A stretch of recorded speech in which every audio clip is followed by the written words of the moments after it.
Most of the depictions on the media are not what therapy is like.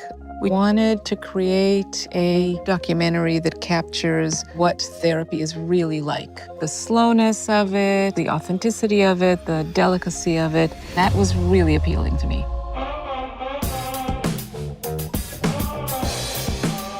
Who's gonna tell me what's happening? The most common theme that I've pulled as a thread working with lots of couples is how difficult it is to come to terms with the otherness of their partner.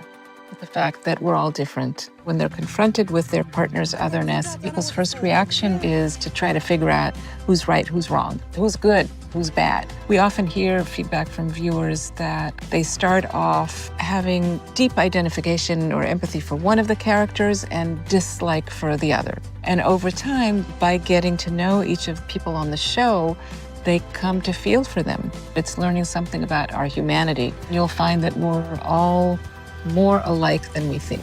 Lorna, why do you do this to me, girl?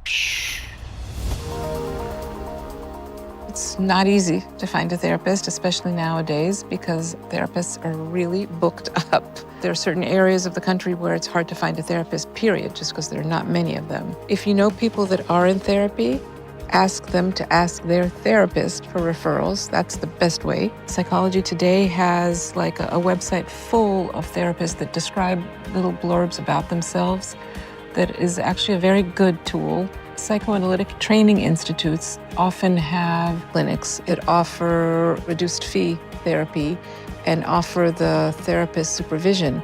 And that's often a really great way to get into therapy. It's more accessible, and the person is also under supervision, so they're getting a lot of attention. The work is getting a lot of attention.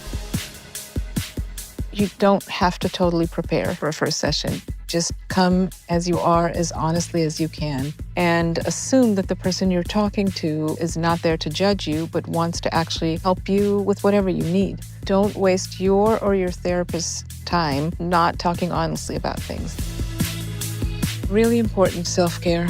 There are areas of self-care that have to do with the actual practice. As a therapist, it's incredibly important to find ways to think through intense material that help you carry it. It's also important not to feel lonely in the work. When you hire a supervisor or when you create a peer supervision group, the group is confined to a very strict frame of confidentiality. You can talk with peers about what's going on. And that's also super important, to not be alone with sometimes very intense material. We help each other carry the weight of trauma that we sit with. What I think is super important for therapists, for analysts to do is also to do things that have nothing to do with the profession. I listen to a lot of music. I go and see art. I read fiction, poetry. I spend a lot of time with friends. My kids are like an amazing source of self-care for me. Relationships, just good relationships. I have a good practice of yoga. A lot of affect and meaning is stored in the body, and it's important to kind of have that circulate too and take care of that side of things. Okay, you're cured. No.